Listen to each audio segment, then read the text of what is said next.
What are you passionate about? Are you happy? Are you really happy? Do you trust your own instinct? What is your perception of God? Are you the best version of yourself? This is Conversations We Never Had, hosted by Wendy.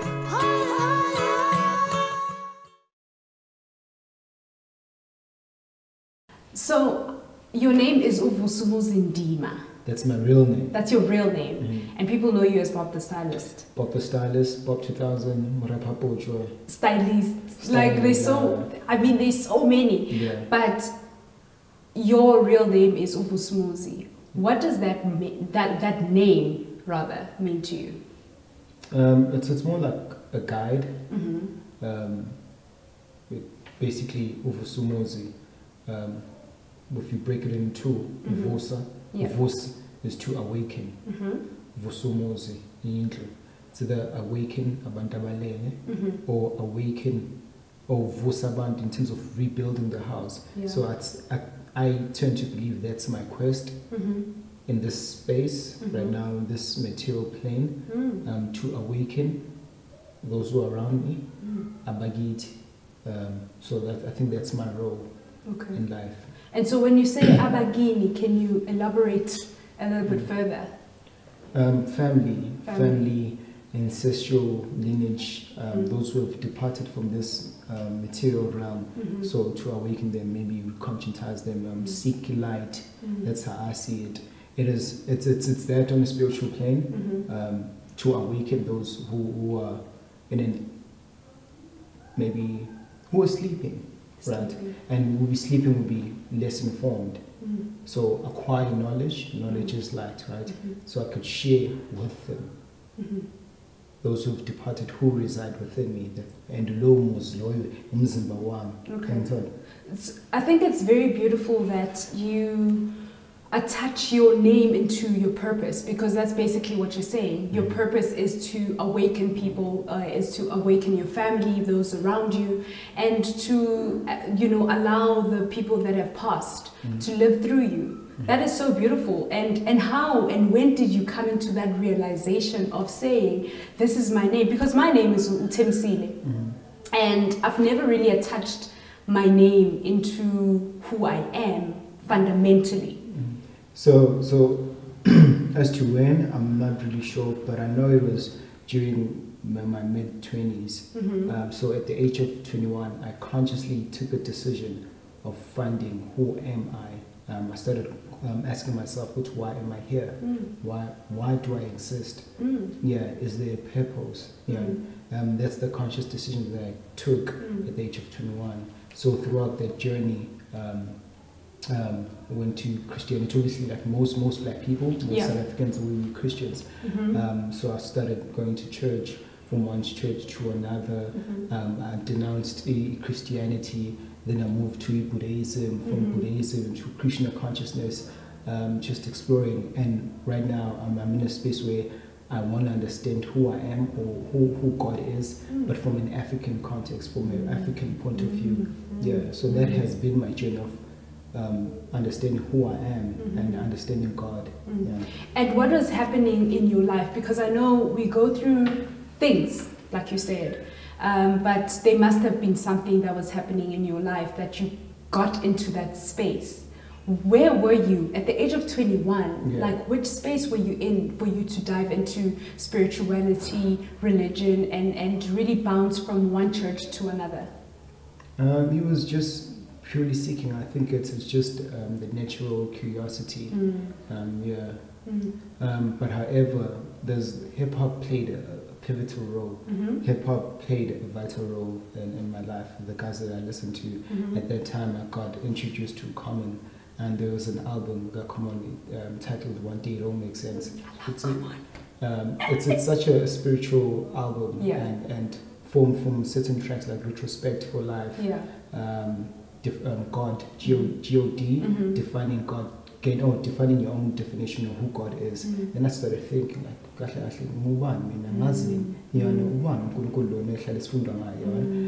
so that kind of pushed me to that, propelled me to that space. Yeah. But at the same time, I'm from a family, a religious family. My granddad was a deacon. My mom so it was only natural to tap into that space. Yeah. What are you mostly curious about? A couple of things, I think. How the mind works, how that is connected with the universe, nature itself. Like, you know how we take things for granted, like a plant that can heal you, a plant can cleanse you, things like that. I'm curious about the idea of God, the existence of God, who God is, what is God. I'm curious about the afterlife, what's going to happen really when we depart from this plane to another. The idea of heaven, like I find myself like contemplating now and just talking to myself like, Bella, so let's go up here, whole day. Is that? And how do you make sense out of everything that you're curious about? I try to make my own conclusions. Like I came up with, I reach would I call it a phase, or I reach a stage where I now see God differently. I look at heaven as something that's within you. It's like heaven basically is like fire. Heaven, it doesn't have a place where it resides, but you create it. So it's something that I have to create every day. Heaven is something that I need to connect with or attain while I'm here. I shouldn't wait, maybe work now and then I'll reach heaven once I've departed, but it's something that I need to work on, because heaven is a state of mind. And then in a different language, then we'll talk about positivity. Because if you surround yourself with positive people and positive thoughts, you're going to feel positive. So that's for me, that is heaven, that state of bliss, that is nirvana. What has been your biggest self-discovery moment that you sit down and you're like, that is me? I haven't really thought about it. But just immersing myself in knowledge and then coming up with epiphanies, like, so there's like what I just explained. For me, I now look at Ngongolo differently, because growing up I always thought God was a white God. God was a white man, old white man with a beard. Didn't we all? I don't know. So I had to destroy that image. Because it kind of affected me, and I had to replace that with myself. I had to destroy that image of Unkulunkulu who's in the clouds or above the clouds. I had to replace it with myself. So ascending, seeing myself with yourself. Seeing myself as God, or one with God, or part of God. So those are like big things, because it changed how I look at life. It worked on my confidence. Because I think that the image of a white God tends to destroy a number of black people in general. Hence we subservient to white people. We easily nervous. These are things that I think and I think that I observe, and I find myself when I'm in that white space, I feel nervous. And this was why was I nervous when I was around white people? So and then you realize, this is psychological conditioning. This is like spiritual conditioning, because for everything that I know about white people has always been good, and everything that I know about black people has always been inferior. bad. That inferiority complex. So I had to destroy the white image of God in my mind space, and hence why I had to now move away from Christianity, because in Christianity it's introduced. You might argue it all started in Ethiopia and whatnot, but it was introduced by our colonizers, right, the oppressor, and they saw the image which they are the light, right? Hence why right now isn't Mazanzega. We won't even consider them like a xenophobia. Have you because which would fight amongst each other as Africans and Bona Baso. So there's a couple of things, but for overall, realizing what was affecting me spiritually, psychologically, like mental, like the white image of God as impediment. Yes, we said as and through replacing it with myself or with nature or with my ancestors, this is nothing that I'm currently embracing. Because for a while, because I grew up in a Christian family, and so I mean, if you're a Christian and you read Deuteronomy, right, and Deuteronomy, it's one of the books by Moses. It detests any connection with your ancestors, right? That's considered wrong. Any connection with shamans, right? That's wrong. And so you turn to unconsciously hate your lineage, yourself. Yeah, because you are your ancestors. We are an extension of our ancestors, whether we like it or not. Because if you look at our genes, they live through you. That's an extension. I'm an extension of my dad. I'm an extension of my mom. My mom is an extension of my grandmother. So it's just like we all just one person. Because if you look at a human being, anatomy in Christianity or in religion, there's a soul or there's a spirit, but in science that itself, it's energy. And if you look at the conservation of energy doesn't die. However, it transforms to a different form. So now if you put that on genes, the gene doesn't restore. It's almost the same thing. I mean, I look like my dad. If I look at my granddad's photo, my granddad looks like my dad. Saying it's the same continuation, person, but extending. And is that the idea of God? Is that how you to a larger degree, And I mean, to some extent, if you really think that is the idea of who God is, we are all extensions of each other, because I think that's my belief, that we all are an extension of we all little particles of God, of who God is, and when we come together, we become that God, that one of God, basically.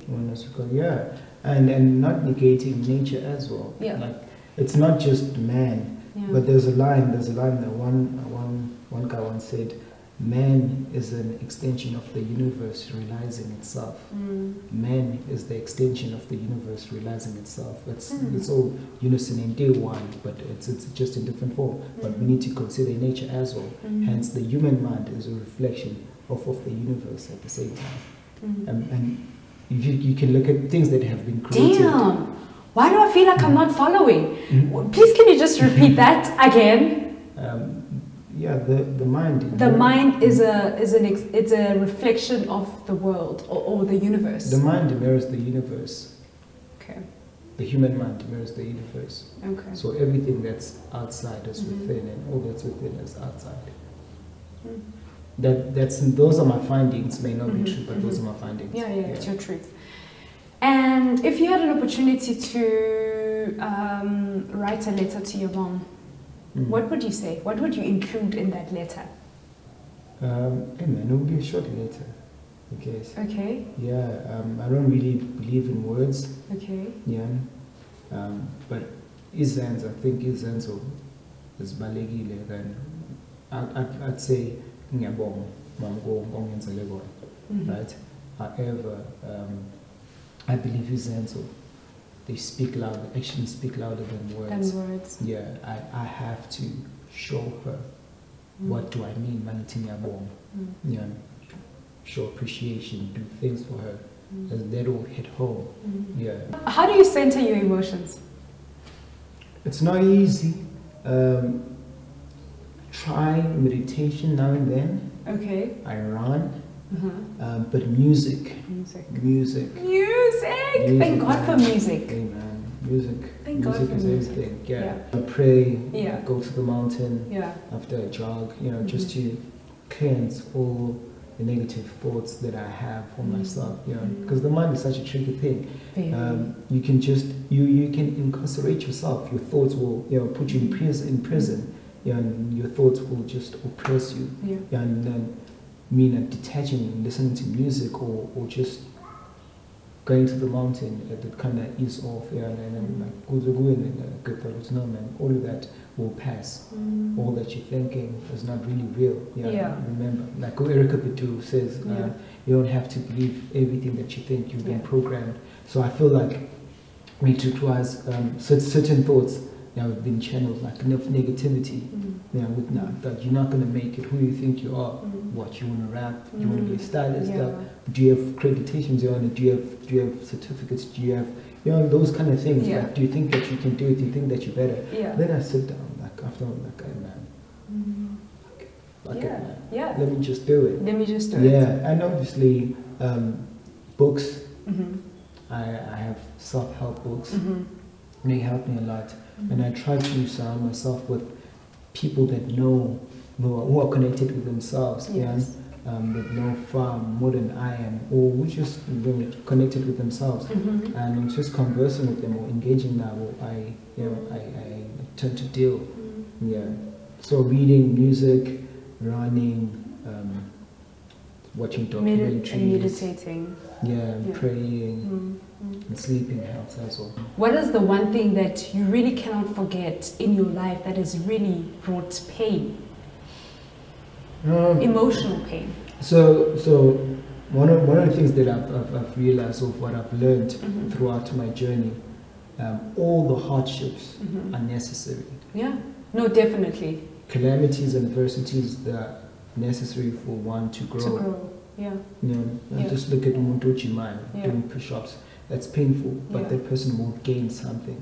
And so I do not pay attention to pain what happened, but I try to learn from it. As I said, there was a time, I think it was around 2014 when I completely disconnected myself with the religion. Because I'm from an old Orthodox church. We used to go to church like 7 days a week. And then the teaching or the philosophy behind it is that it took God 7 days to make planet Earth. But that Earth in itself is a state of mind. So for one to build yourself, you have to go to church 7 days, because the planet itself, that's their mind. I'm not sure if you get me. So you have to go to church and learn the word of God. The word of God then will live in you. Then